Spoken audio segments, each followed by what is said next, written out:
Actually, ito, meron na akong gusto pag-usapan bago tayo mag-start, no?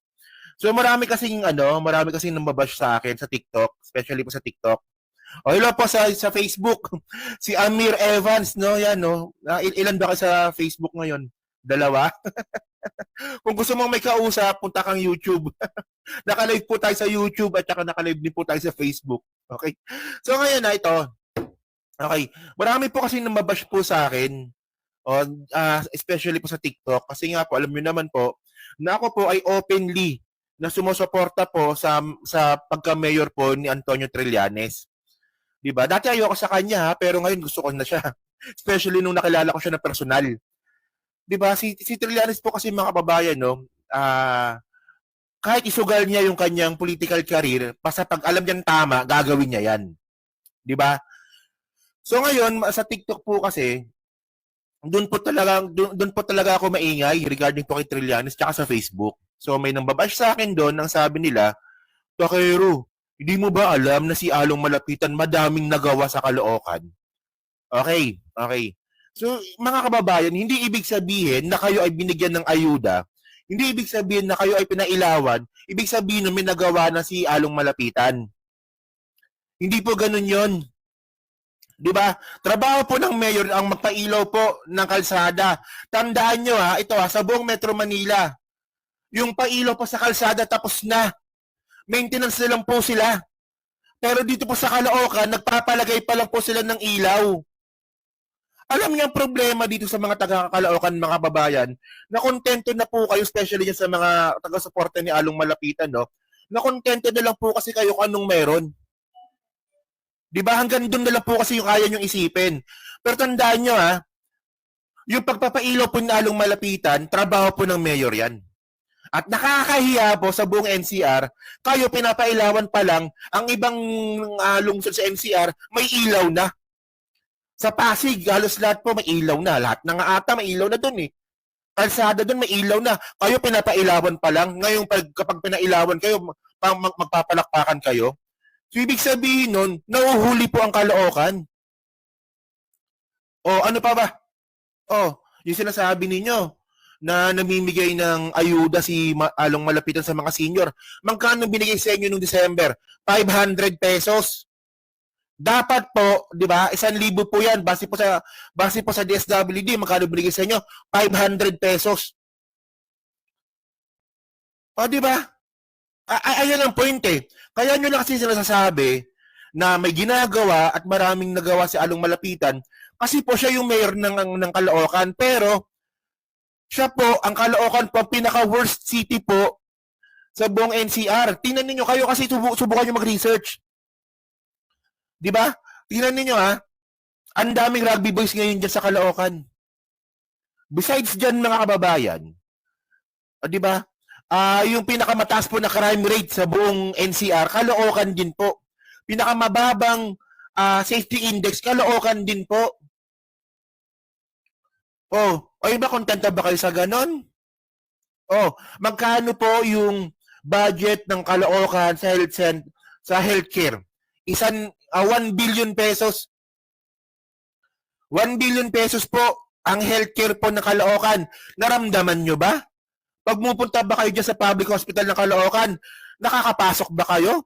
Gumagaling ba kayo dyan?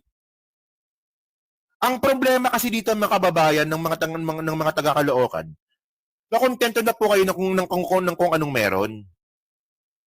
Di ba? Tandaan nyo, nakadainastiya po ang Malapitan dyan sa Caloocan. Ano nangyari sa Caloocan? Kolelat. Di ba? Well, kung ayaw nyo ng pagbabago, di boton si Along, ganun lang naman yun.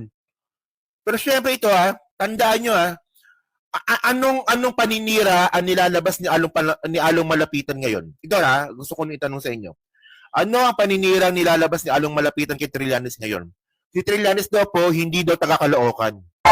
Ibabalik natin ngayon kung saan ang pinanggalingan na dahil hindi na naman taga-Caloocan kayo. Umuwi ka na sa pinanggalingan mo, hindi ka taga-Caloocan. Ang babaw nun. Kasi kung talagang sisiraan mo yung kandidato, dapat meron kang panira. Eh hindi masiraan ni Along Malapitan si Trillanes na walang ginawa sa Senado. Tandaan nyo from 2010 hanggang 2016, si Trillanes po ang pinakamaraming batas na naipasa sa buong Senado. So hindi pwedeng sabihin ni Along Malapitan na si Trillanes nga walang nagawa sa Senado eh. O so, syempre, may mga facts tayo doon, may mga ebidensya tayo doon na hindi totoo yun. O, yung sabihin mo na si Trillanes magnanakaw?